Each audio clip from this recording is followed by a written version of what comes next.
It's the 400-somethings CE, the ancient civilizations of Egypt, the Indus Valley, Mesopotamia, all gone. The Greeks, gone.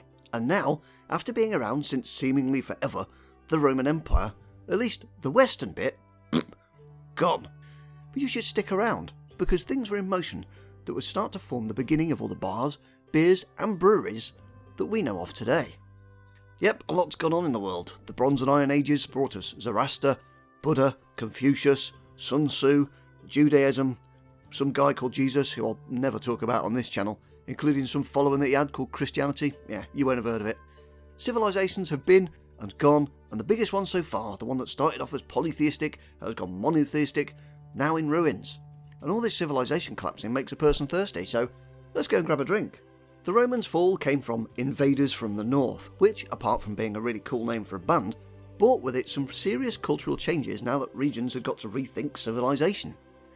But the Middle Ages was a really interesting turning point in the history of beer. As we learned last time, the Greeks, and the Romans after them, had got this real thing for wine. Even a certain dirty street preacher from Israel got in the action.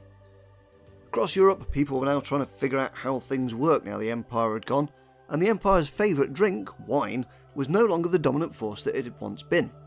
The barbarians and invaders had brought with them their own drink, one that was really easy to make in every single climate, and it began to seriously muscle in on grape territory, and eventually took over. Given that you've clicked on this video, you know it's a beer, but it's a specific one. Ale.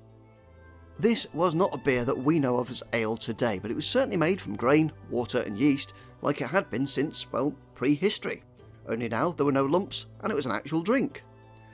Beer back then, much to the horror of all you IPA junkies, did not contain any hops of any description, but that said, beer still needed something to help preserve it and flavour it a bit. Enter Groot. Groot, of course, is what we were dumping into our brew back then, and it could be any sort of herb, spice, plant or botanical that would give the beer something more than just a sweet, malty flavour.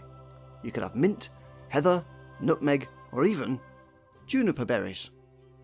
Much like the invaders, it originated in the regions we now call Germany and the Netherlands, and beers made this way can actually still be bought today if you do a bit of hunting. Ale had become as popular in the Middle Ages as wine had been with the Romans, and just like in times long long gone, it was the lady of the house that was making it. In a repeat of all those ancient civilizations like Sumeria and Egypt, ale was everywhere. Young, old, king, pauper, priest, all were drinking it. It would be easy to think that everyone was permanently out of their skull, but these beers were not brewed for strength, much like how the previous empire had been treating its drink. So, as in times gone by, beer was used as a great source of nutrition, and because we'd figured out that river water wasn't exactly 100% great for us, we used it in place of water, as people did seem to last longer on beer than when they drank water that we'd peed into. Most of these beers were of course quite weak, having been made strong at first, but then they were being rebrewed until it was much weaker. Meanwhile, over in the British Isles, we were still supping on cider and mead, which was also a common drink on the continent, but ale was now being used how we treat coffee, tea or cola. Previous rulers had of course gone, and locals began pondering the question, what did the Romans actually do for us?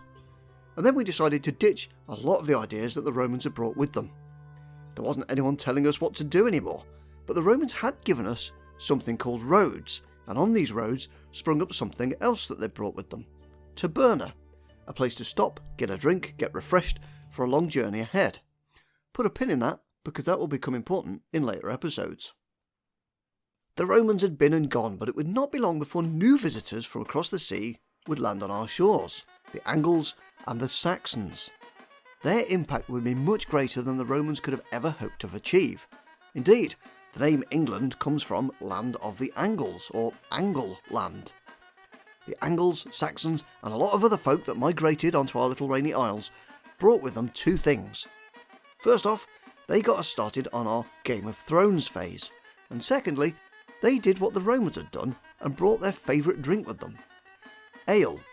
We tried it, and unlike wine, which we thought, nah, we instantly fell in love with it, and the English love affair with beer had finally begun. Much like with our continental peers, ale became a huge part of our lives. Now again, brewing ale was a woman's domain. She would brew it, the strong stuff would be used for celebrations, or it'd be sold to those that were celebrating, and the weak stuff we would use every day in place of water or as an alternative. It wasn't very strong and averaged about 2%. All the family would be drinking it, and these everyday brews would be known as table beers because they were often quaffed with a meal. And at this point, let's just stop and talk about those people that are actually making all these beers. Alewives. Alewives, as a concept, dated all the way back to the time when civilization began, even being mentioned in the Epic of Gilgamesh. But in these post-Roman early Middle Ages, they hadn't really changed that much.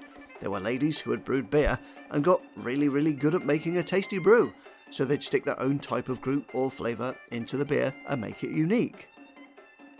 Ladies soon realised that they could make some serious coin out of this, so they made way more than their household needed and became entrepreneurs of beer. So imagine this, you want a heathery beer? Well, you know which lady to go and see. If you wanted something with a cinnamon vibe? Well, there's a lady in the next village over that does that. We often think of women back then as having no agency whatsoever, just being stuck at home raising the kids while the man of the house went off to do all the heroic stuff like work on the farm and kill monsters or fight in wars. But these ale brewing ladies were cashing in on an incredibly stable income.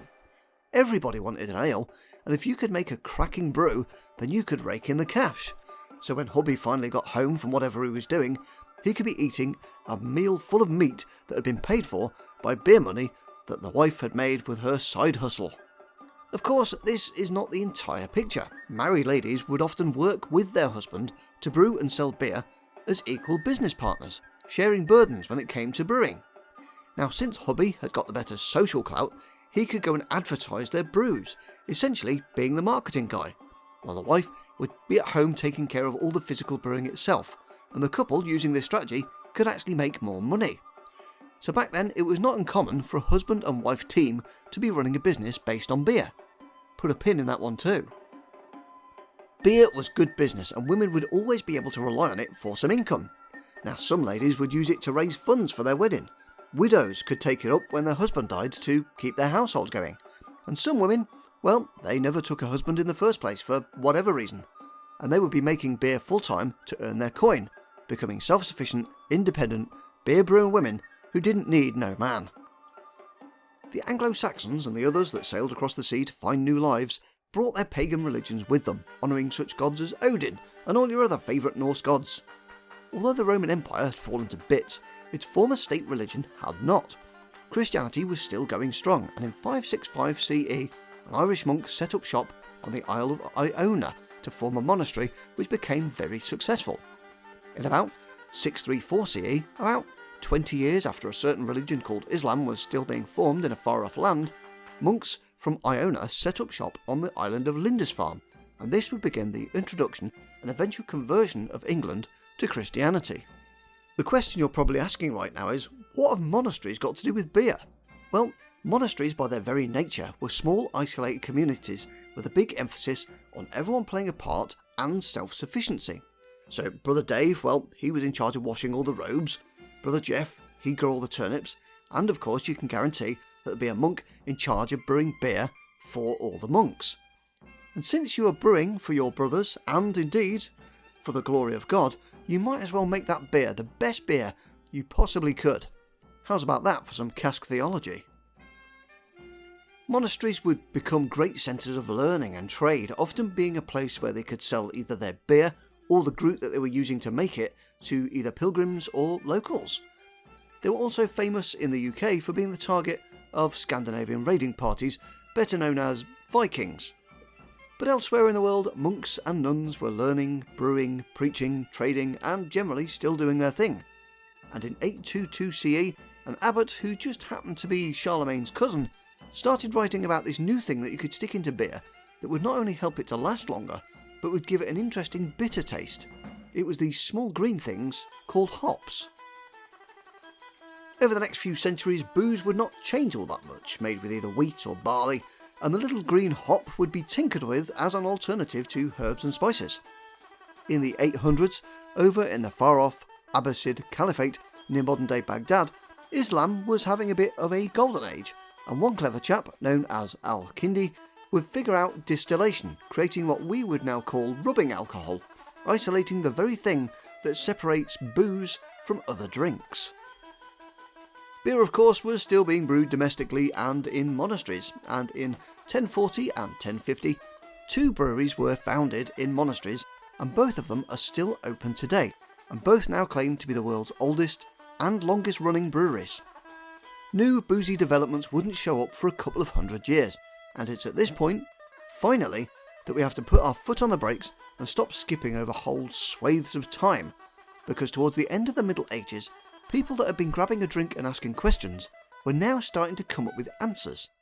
However, one question is, with all this variety, where should we go for a drink? Your place or mine?